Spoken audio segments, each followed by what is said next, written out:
The government of Ghana on Wednesday received its first batch of 600,000 AstraZeneca coronavirus vaccines at the Kotoka International Airport in Accra. The Minister for Health designate, Mr. Kweku Agyemang-Manu, led government's delegation to receive the vaccines which arrived at the Kotoka International Airport early Wednesday. With these consignments, Ghana becomes the first country to receive the COVID-19 vaccines from the COVAX facility.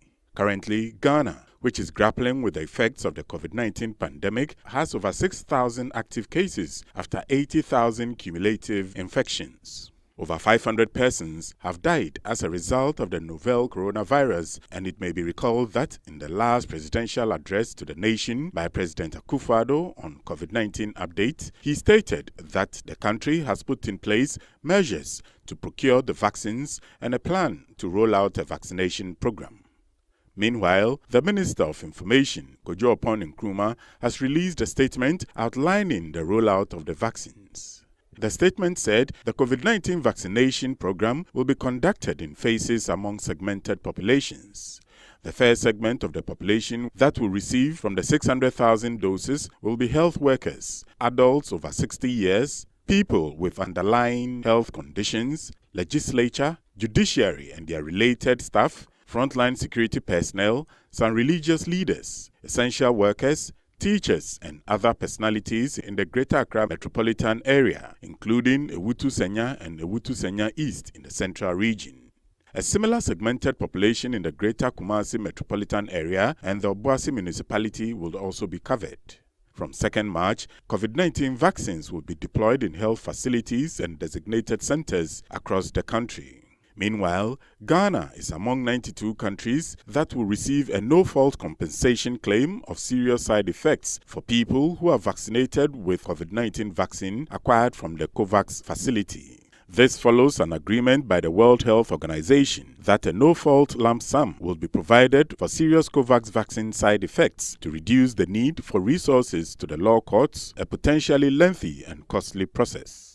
The COVID-19 Vaccine Global Access Facility, COVAX, is a global initiative aimed at ensuring equitable access to COVID-19 diagnostics, treatments, and vaccines to all countries, regardless of their wealth. The WHO said COVAX had been created to maximize the world's chances of successfully developing COVID-19 vaccines and manufacture them in quantities needed to end the pandemic.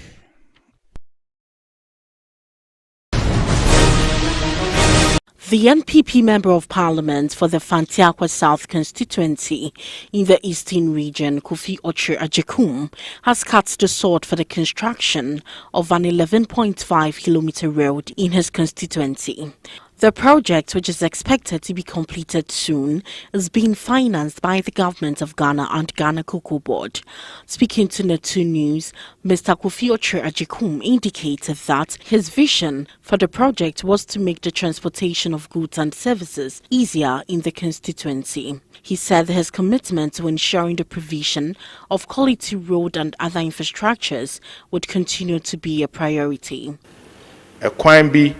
A dame constituency a free a hiamenchin efa aseja ekwa kosi baby e free ho akomasu a 8 kilometer 11.5 kilometer road na a cocoa growing area aduane so wo ho plantain se ukọ hiamenchin marketer on Tuesdays and Saturday. Cars free Accra, Kofri Dua, Kumasi, Ombeto, Eduane, Ewo. Na se kwano, se nsuo start say toa, na motorable. Ntimbeye MP no, me de koto cocoa board for him. It's say cocoa ho. Ma ye di echire sa highways for abemesha. Nyankopon daroma enra na contractor empeni for the ahye ne sano.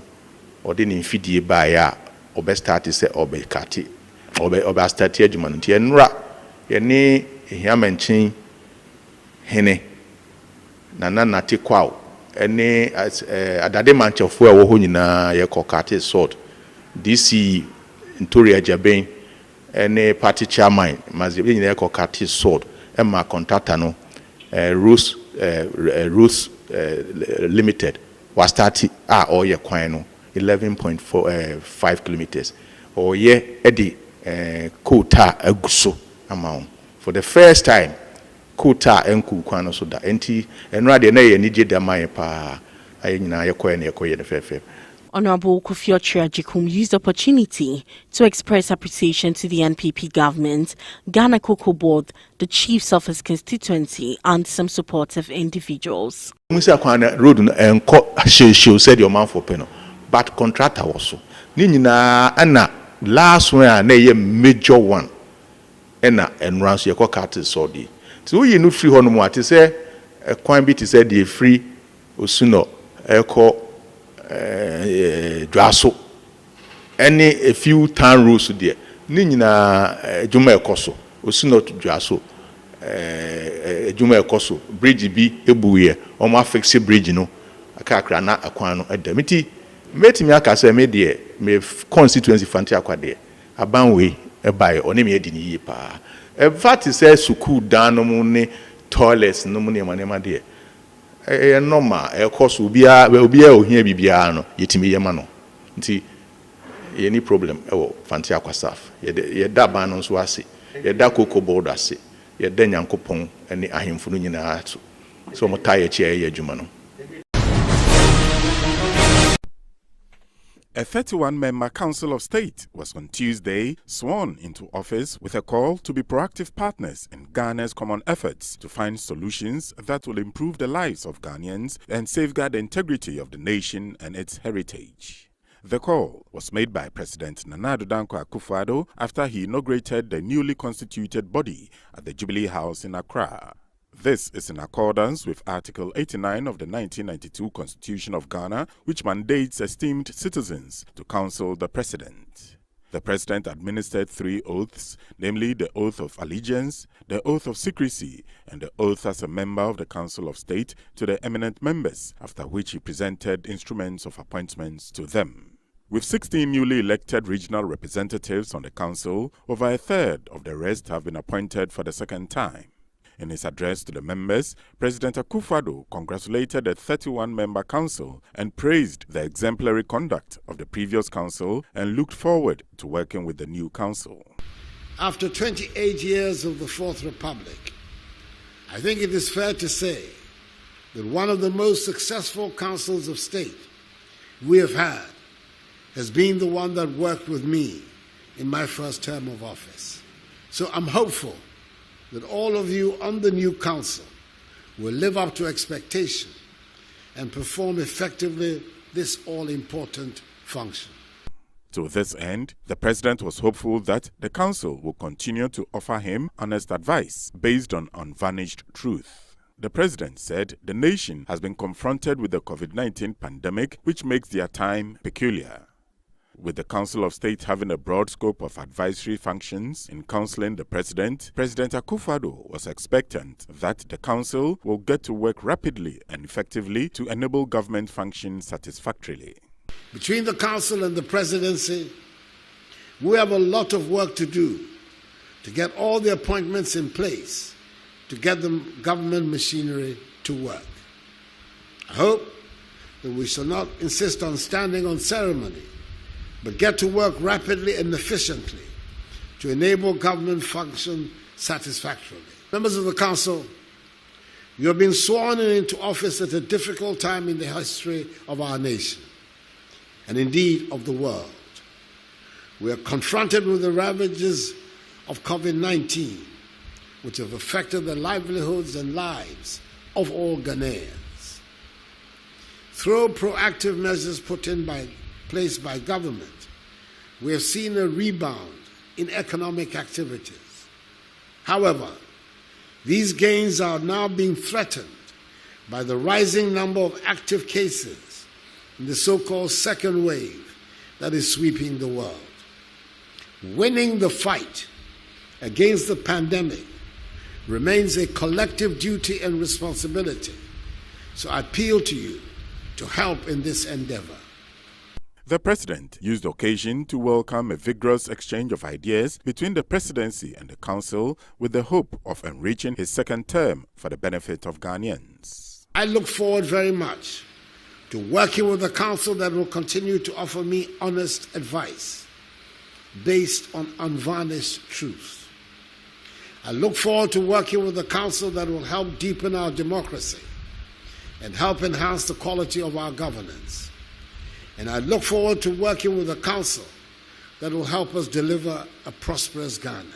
I welcome a vigorous exchange of ideas between us, and it is my fervent wish and hope that this council will help enrich the second term of my presidency for the benefit of the Ghanaian people, so that together we can help realize the dreams of the founders of our nation to build under God a free, democratic, united, prosperous, and happy Ghana, the Black Star of Africa, on the principles of democratic accountability, respect for human rights, the rule of law, and the dictates of social justice. Nana Otuo-Sribor II, who has been elected to chair the council for the second time, on behalf of the council, expressed the gratitude of the members of the 8th Council of State for the appointment and applauded the wisdom of continuity in the appointment of most of them. He said with a vast variety of experiences and the caliber of members, the council will even be stronger than ever. He further assured the president of their commitment to be loyal in the national interest. Mr. President, members of the 8th Council of State wish to express our deep appreciation for the opportunity given us to serve Your Excellency and the people of Ghana by either appointing or electing us to counsel you and your government. Mr. President, we applaud the wisdom in retaining most of your appointees from the 7th Council of State. Not only does this promote continuity of the work of the Council, it also allows these retained members share their experiences with their new colleagues to enable them contribute meaningfully to the work of the 8th Council of State. Be assured, Mr. President, of our commitment to give fair and sincere advice at all times that will promote the national interest. We shall spare neither strength nor effort to ensure that we make such worthy contributions as will enable you, Mr. President, leave a lasting and sustainable legacy to posterity. Among those present at the occasion were Akosua Frema Osei Opare, the Chief of Staff at the Presidency, Nana Santip Bedieto, Secretary to the President, Albert Kandapa, National Security Minister, Majority Leader in Parliament, Osei Mensa Bonsu, the Acting Chief of Defence Staff, Seth Amwama, and the Chairman and General Secretary of the New Patriotic Party, Freddie Blay and John Boydu, respectively.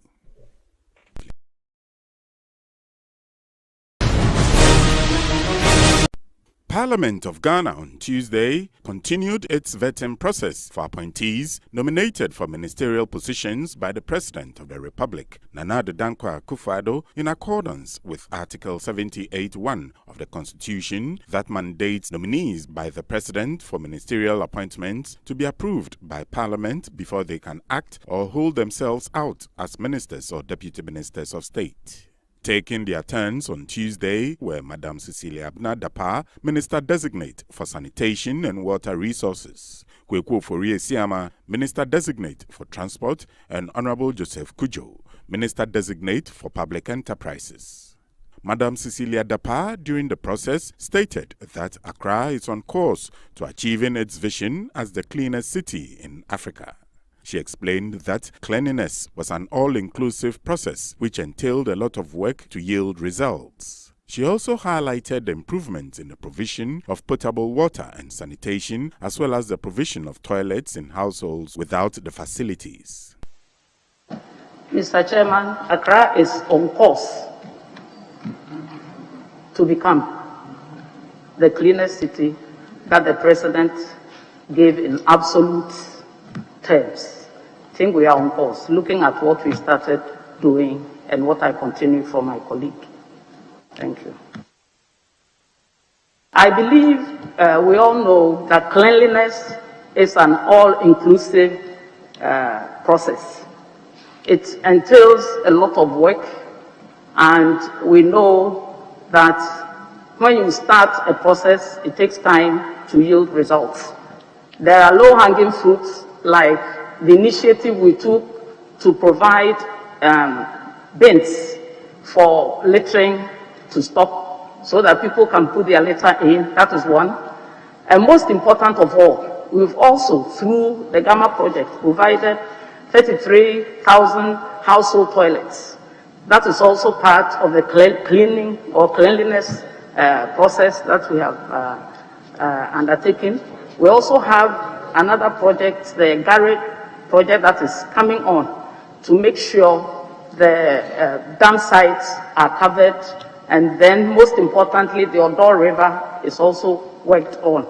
We also have the gas slip project that is also taking care of the vulnerable areas and the unplanned settlements to give them, again, about 5,000 places of convenience, and also to help in the removal of their waste. So apart from the franchises given by the MMDAs to local contractors to work here, I believe we see a marked change. Taking his turn, the Minister-designate for Transport, Kweku Ofori-Esiama, also shared his thoughts on some salient matters in the transport sector. Here are some excerpts. If you come to the port, the infrastructure is for, we build the port infrastructure. End-to-end system that is operative at the port there are being handled by Ministry of Trade and Finance. So our view was to put in the infrastructure. They would then operate the end-to-end system. That is it. But like I said, my information is contrary to what the Honourable Member has said. The last time, the document, I think in the graphic or Times, I cannot speak of it, the GRA is saying that upon the coming in of ICOMs or Unipass, their revenue has gone up by 6%. That is what I read in the paper. So I don't know what the Honourable Member is saying, but I will check. If GRA is calling for the return of Unipass, Honourable Member, I will check them. If it is so, then I will find out the reason why they say Unipass, GCNet should come back, then I can address. But so far as I'm concerned, I don't have that information. Honourable Joseph Kujo, who also doubles as the Member of Parliament for the Ifia constituency in the Western region, was advised by the chairperson of the committee to focus on the business development of state enterprises. Mr. Kujo justified the creation of the ministry, which he said charted a new path in the supervision of state enterprises to operate more profitably. The vetting process continues this week.